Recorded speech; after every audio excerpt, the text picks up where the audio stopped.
Halo guys, di video kali ini saya akan menjelaskan materi tentang just in time atau biasa disebut dengan JIT. Yang pertama yaitu definisi just in time secara umum. Sistem produksi tepat waktu atau just in time adalah sistem produksi atau sistem manajemen fabrikasi modern yang dikembangkan oleh perusahaan-perusahaan Jepang yang pada prinsipnya hanya memproduksi jenis-jenis barang yang diminta, sejumlah yang diperlukan dan pada saat dibutuhkan oleh konsumen. Definisi just in time menurut Saver and Meredith yaitu menjaga aliran kerja dari perusahaan ke konsumen dengan mengurangi persediaan, jarak transformasi, dan produk cacat. Menurut Mursidi, just in time menekankan pembelian bahan baku yang sesuai dengan kebutuhan bahan baku sesuai permintaan produksi, tidak membeli bahan baku jika tidak dibutuhkan, kecuali bahan baku yang ada di gudang habis. Yang kedua yaitu prinsip-prinsip dalam menerapkan JIT. Yang pertama, seiri atau ringkas. Seiri atau ringkas yaitu membedakan antara yang diperlukan serta membuang yang tidak diperkirakan atau menyingkirkan barang-barang yang tidak diperlukan dari tempat kerja. Yang kedua, seiton atau rapi, yaitu menentukan tata letak yang tertata rapi sehingga kita selalu menemukan barang yang diperlukan atau setiap barang yang berada di tempat kerja mempunyai tempat yang pas. Yang ketiga yaitu seiso atau resi. Menghilangkan sampah kotoran dan barang asing untuk memperoleh tempat kerja yang lebih bersih, pembersihan dengan cara inspeksi atau bersihkan segala sesuatu yang ada di tempat kerja. Yang keempat yaitu seiketsu atau rajin, melakukan sesuatu yang benar sebagai kebiasaan, lakukan apa yang harus dilakukan dan jangan melakukan apa yang tidak boleh dilakukan. Yang kelima yaitu seiketsu atau rawat, yaitu memelihara barang dengan teratur, rapi dan bersih. Juga dalam aspek personal dan kaitannya dengan polusi. Semua orang memperoleh informasi yang dibutuhkannya di tempat kerja tepat waktu. Yang ketiga, peran akuntansi dalam JIT. Peran akuntansi dalam just in time sangat penting untuk memastikan bahwa sistem ini berjalan efisien dan efektif. Just in time adalah strategi manajemen persediaan yang berfokus pada pengiriman barang tepat pada waktunya untuk meminimalkan persediaan dan biaya yang terkait dengan penyimpanan barang. Akuntansi memainkan peran kunci dalam mendukung keberhasilan implementasi JIT melalui beberapa aspek. Yang pertama, perencanaan dan pengendalian biaya. Yang kedua, pemantauan kinerja keuangan. Yang ketiga, pengelolaan persediaan dan pemesanan. Yang keempat, evaluasi keberhasilan implementasi JIT. Yang kelima, penyusunan laporan keuangan yang akurat.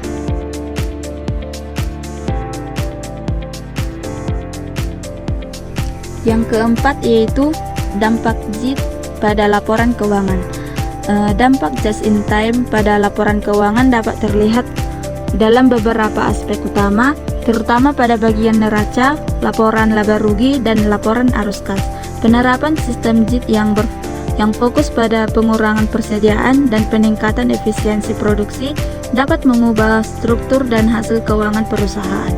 Berikut adalah beberapa dampak utama JIT terhadap laporan keuangan.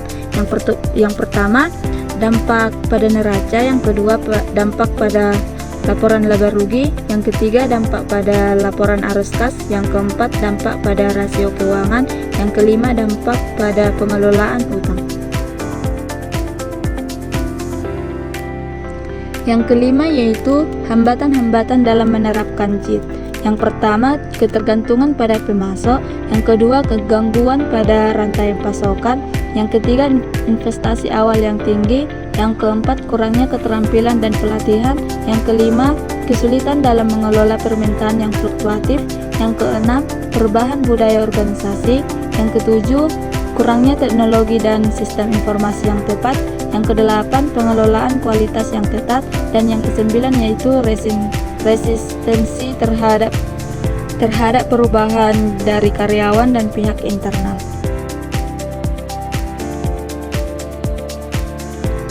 Yang selanjutnya yaitu kita akan membahas contoh soal. PT Makmur adalah perusahaan yang bergerak dalam bidang perakitan suku cadang menggunakan dua sistem biaya yang berbeda, yaitu yang pertama sistem biaya konvensional, yang kedua just in time. Sistem biaya konvensional membebankan biaya overhead pabrik menggunakan pengarah biaya atau cost driver berbasis unit. Sistem just in time menggunakan pendekatan yang berfokus pada penelusuran biaya dan penentuan harga pokok berbasis aktivitas untuk biaya yang tidak dapat dihubungkan secara langsung dengan suatu sel pemakmuran. Untuk mengetahui perbedaan antara kedua metode, berikut ini disajikan data biaya produksi untuk bulan Desember tahun 2005. Pada elemen biaya yang pertama, bahan bakunya pada konvensional 800, dalam just in time 800. Yang kedua, tenaga kerja langsung pada konvensional 70, just in time 100. Biaya overhead pabrik variabel berbasis unit konvensional 90, just in time 20. Pada BOP variabel berbasis non unit konvensional kosong, just in time 30. BOP tetap langsung konvensional 30, just in time 30. BOP tetap bersama konvensional 100, just in time 20. Jadi total dari konvensional yaitu 1090, total dari just in time yaitu 1000. Yang diminta dari soal tersebut yaitu yang pertama, hitunglah jumlah maksimum dari masing-masing sistem biaya yang harus dibayar seandainya perusahaan memutuskan untuk membeli pada pemasok luar. Yang kedua, bila diketahui perusahaan berproduksi pada kapasitas 1.500 unit dengan harga jual 1.100, susunlah laporan laba rugi untuk periode yang bersangkutan.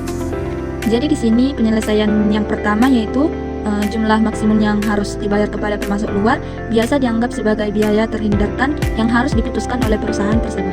Biaya yang dapat dihindarkan pada sistem biaya konvensional yaitu 800 ditambah 70 ditambah 90 ditambah 30 yaitu hasilnya 990. Pada sistem biaya just in time 800 ditambah 100 ditambah 30 ditambah 20 ditambah 30 hasilnya yaitu 980. Penyelesaian yang selanjutnya yaitu laporan laba rugi. Penjualan 1.500 unit dikali dengan 1.100 pada sistem konvensional 1.650, pada sistem just in time 1.650.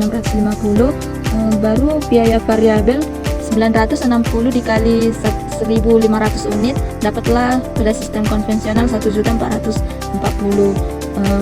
Pada sistem just in time 1.230 yaitu dapatnya dari 820 dikali 1.500. Baru laba kontribusinya 210 pada sistem konvensional, 420 pada sistem JIT. Dapatnya itu dari penjualan dikurang dengan biaya variabel. Baru sistem JIT juga penjualan dikurang dengan biaya variabelnya. Baru biaya terselusur. Yang pertama, biaya variabel berbasis non-unit pada sistem konvensional tadi kosong. Pada sistem just in time tadi kan 30, baru dikalikanlah pada 1.500 unit.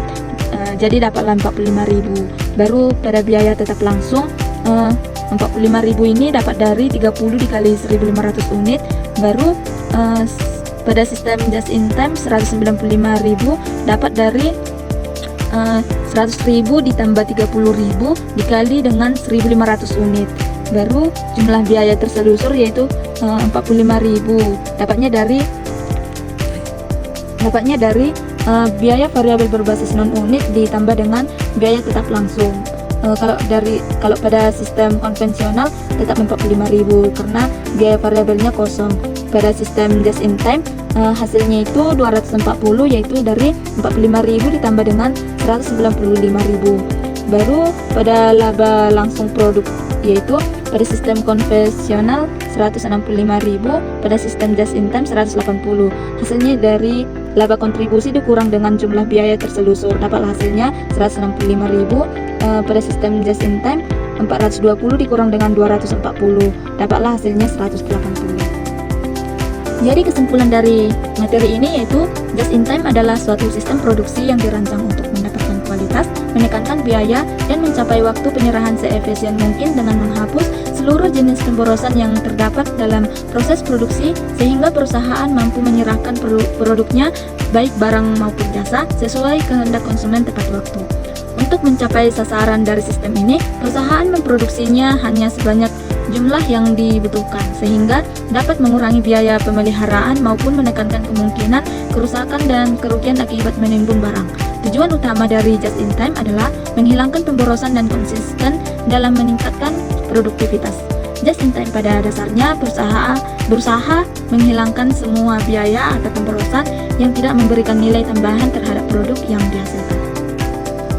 Sekian pemaparan materi just in time. Jika ada tutur kata yang salah, mohon dimaklumi.